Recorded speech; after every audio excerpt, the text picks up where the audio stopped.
2 minutes is yours. Oh, gosh, it's been an honor and a privilege just to be here today. I've met some really unique folks and already feel like they're family. So I've enjoyed the day thoroughly, had great hosts, and I appreciate it very much, the hospitality. Great. Ready for the questions? Yes. All right, question number 1. The college has been without a permanent president for nearly 2 years. In addition, several key positions, including the Human Resources Director, the Academic Dean, Student Services Dean, Chief Financial Officer, and many other essential positions have been filled with interims, and in some cases not at all. Mm-hmm. What actions would you take to address these issues within the first month and within the first year? Immediately, I would take a look at the organizational structure and determine what positions were not permanent. Who is filling in as an interim? What positions are lacking an employed person? And think about what is important in order to move forward. You know, the positions that you mentioned are key positions. So that is something that I would want to address immediately. So as soon as I arrive, I would immediately want to take a look at the organizational chart, see who's employed, see where the holes are, and move forward to try to find people that we need for those critical key positions. Okay. Second question. Okay. Please give us a couple of examples of your experience in fiscal management. Specifically, how have you dealt with budgetary constraints? Well, I'm very involved with the budget, actually. As vice president for the Scuba campus, I'm in charge of many departments, to include housing, cafeteria, physical plant, in charge of student success, media, web, you name it. And as such, I'm responsible for overall oversight for the budgets associated with those departments. And every year, of course, we go through the budget process where we determine what our needs are and how much those items are going to cost, and we go through the budgetary process to plan for those things. Now, once the initial budget is set, then the president, the CFO, and myself, we go through the budget for the college, the entire college, again, to see where cuts are necessary, depending upon state-mandated cuts. And from there, we move forward with the Board of Trustees to have the budget approved. And as far as working with the budget day to day, yes, absolutely. That's part of the requisitions process and purchasing of the items that we need for operations on a day-to-day basis. So I have direct responsibility for the budget. Okay. Number 3, please give 2 or 3 concrete examples from your past as to how you have helped influence the culture of an institution. All right. One example, at one time, SACS was this big, scary entity, and everybody at the institution felt that, well, we're just doing this for SACS. We're just putting something on a piece of paper. No, that's not the reason that we do it. We do it because as an organization, we want to be effective in what we do and do it well. So one of the things that I did was to start a continuous improvement task force. And from that, we grew teams of individuals. And teams were from various levels, various departments. And these teams worked together to pinpoint issues at the college, address those issues, and move the college forward. And the culture change was from one of, oh, we have to do it because SACS said we do, or we're just putting something on paper, to a true, honest culture of continuous improvement. We're doing it so that we do better and have a better outcome, and the students have a better experience. That's one example. The second example might be culture of professional development or leadership at the college. At one time, people thought that administration was the dark hole. They were the bad people, or they were the people that we didn't understand or didn't know. Well, we implemented a leadership class, leading through everyday opportunities, and what it did was to give people the opportunity to participate in a program of leadership where you got to know people at different levels and learn really how the institution works from the inside out. And it changed the culture from one of being operating in a silo, if you will, to more of a team-based type approach to solving problems and understanding administration, understanding faculty, understanding staff. We hear a lot of feedback from individuals that, wow, we really enjoyed this particular leadership program. We got to talk to people and meet people that we never have before. And it changed the culture of the institution from one of simplicity, if you will, to something that is much more complex and more involved and engaged, and it's meaningful to the people who are there. Okay. Number 4. Tuscaloosa is home to the University of Alabama, Alabama's flagship university, and to Stillman College, an internationally known HBCU. How do you see Shelton State's role in higher education vis-a-vis these institutions? Well, Shelton State, of course, provides academic transfer, for example, to students who wish to go on to University of Alabama, to any of the other four-year institutions. And Shelton State also has an important role as far as economic development and workforce. The college, the community college specifically, plays a very special role because ultimately the community college, the focus is putting people to work, improving the quality of their lives, and making a difference. And that's what Shelton State provides. It provides opportunities through open access to individuals who may not otherwise have such opportunities to have an education or to move forward. Even with athletics, we see students who may never have a shot at playing in a college level playing field. Through open access and opportunities through the community college, they have that ability to start here and then go anywhere. They're able to move on to SEC, NFL, pro ball, you name it. The opportunities are here where opportunities may not exist at other places. Shelton offers people their first shot. Okay. West Alabama's public K-12 schools have a reputation for not preparing their graduates for college-level work. Do you see a role for Shelton State in positively impacting K-12 outcomes? And if so, what role do you see Shelton State playing? I do. I see the community college, specifically Shelton State, working with K-12 schools to find out where the gaps are.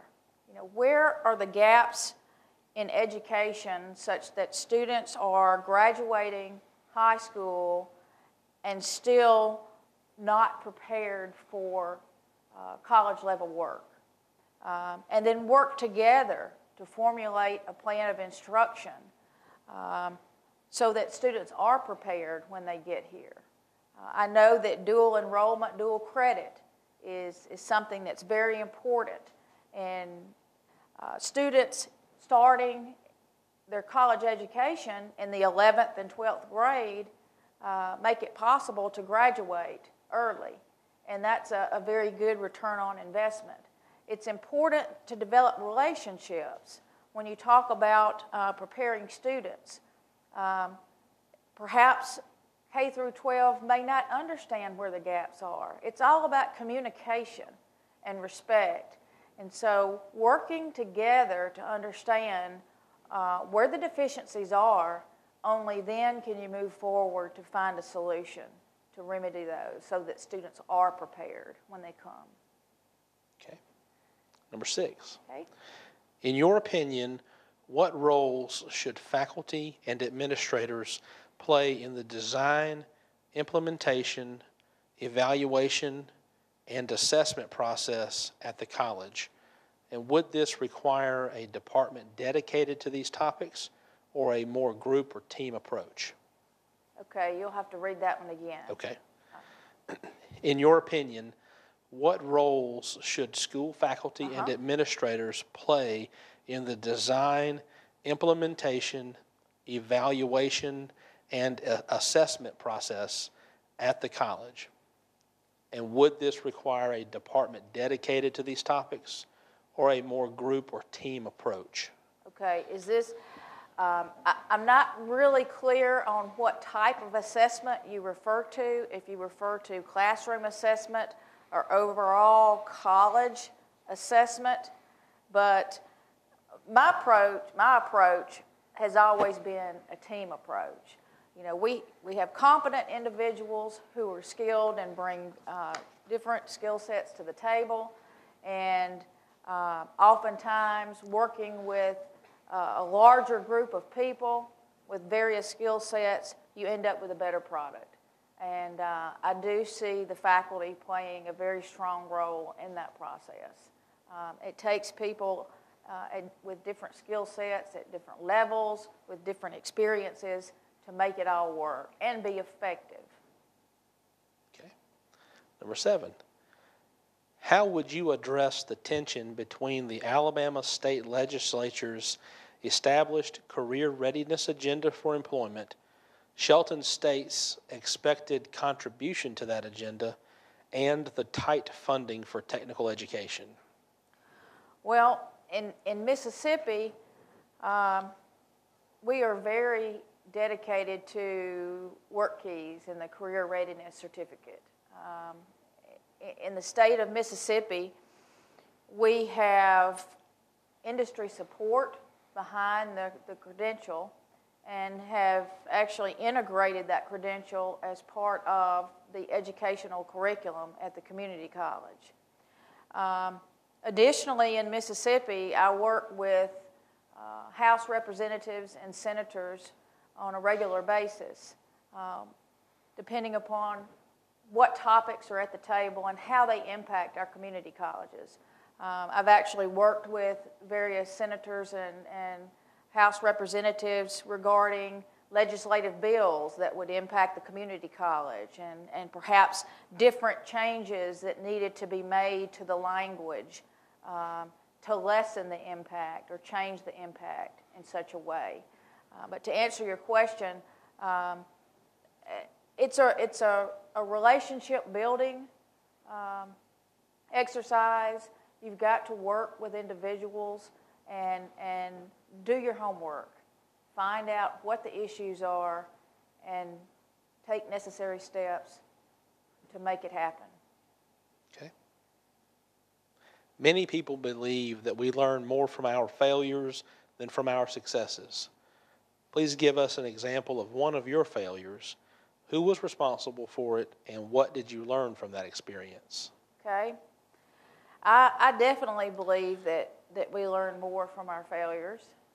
You definitely don't forget them than we do from success. There have been times that I've wanted to implement, let's say, a 4-day class schedule, some of the things that I learned.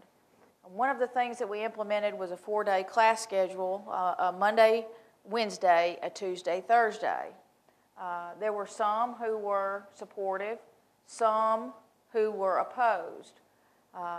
However, it's hard to say that I actually failed at implementing that, because there were parts of it that were successful and parts that we have today. So what I did was to take the failure, which would be to consider the implications of not having class on a Friday. How would that impact athletics, athletic event attendance, and turn it around so that it was something positive? For example, changing the class schedule, Monday, Wednesday, Tuesday, Thursday, meant students would go home. They would leave campus Thursday rather than stick around Thursday nights for, say, a basketball game. But to correct that issue, instead we worked with the coaches, and the coaches had an agenda for the students on Friday who were athletes. The non-athletes would also stay because they, with time, we had grown to be so successful in our athletic programs that it truly generated a school spirit. And so you could say initially that it failed because it had some opposition at first, but we were able to take those failures, learn from those, and make the necessary changes or tweak what we were doing so that it was a positive outcome. Okay. Number 9. What do you already know about Shelton State Community College, and what else do you think you need to know about it in order to become an effective leader of the institution? Well, I can't say that I know a lot about Shelton State, all there is to know. I do know that this is a comprehensive community college that's first class. I do know that it has a wonderful fine arts program. The athletics are unmatched. We actually compete against Shelton State, so I know just how good Shelton State athletic teams are. I know that Shelton State is very focused on workforce, business industry training, which most of the community colleges are, because that is the trend.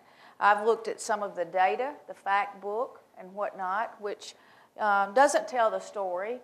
There is so much more to learn. I know that the Fred campus is a lot of potential there for grant opportunities. HBCU, lots of money out there for bringing in revenue as a potential source of funding. I know that it's in the prime location for growth. I mean, we are in a wonderful city with so much opportunity here that the possibilities are truly endless. So you couldn't ask for a better location. Okay. Number 10. What has been your most outstanding accomplishment in your current position, and what has been your most outstanding career accomplishment? Wow.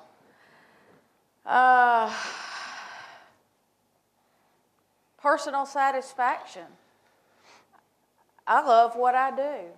I truly do. I'm very passionate about education. I'm passionate about people and leadership. And I would say career-wise, my largest accomplishment is to be able to move through the ranks from faculty through the Dean of Instruction and e-learning, through institutional research and effectiveness vice president to vice president over the entire campus.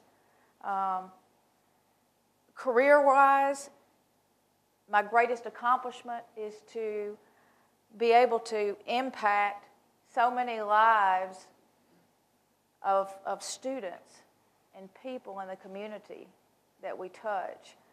And I've been able to do that through relationships with House representatives and senators.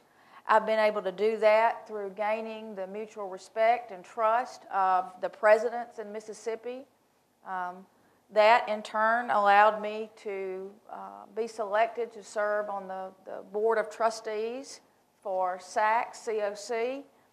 And I've been able to pull community colleges together in Mississippi. There wasn't a group, if you will, for institutional research and effectiveness statewide. So I worked with the state board to create a council for institutional research and effectiveness. We call it SIRE. And it's a council that meets every month. And what it does is it allows institutional research and effectiveness and SACS folks from all of the community colleges to get together, share best practices, and work out issues that they face there in the state. So it's been a very, very positive thing. So to say what is my greatest accomplishment, well, it's hard to say because there are so many, and I feel truly fulfilled in being able to help people through my knowledge and skills. Okay. 2 more. Okay. What about the Shelton State Community College presidency is attractive enough to lure you from your current position? I'm prepared to be president. I've educated myself. I've worked hard and been successful at every level and position that I've ever been in. And I truly am passionate about making a difference in the lives of people, whether it be students, employees, community members. It makes a difference, and that's what we're here for, to make a difference. Shelton is home. I'm from Livingston, Alabama. I have family here. I have friends here. And I've always been a part of Tuscaloosa. And Shelton State is a beautiful college. And who wouldn't be proud to be a leader here at this institution? Okay. Our last question. Okay. Please discuss your approach to management of a community college's fiscal resources. All right. My approach to management would be one of, as you mentioned before, there is a critical area missing. I believe you mentioned the CFO. You've got to have a really strong chief financial officer. It's important to have a strong presidential cabinet. It's a team approach, but you've got to understand what resources are available, what impacts are coming from state budget cuts.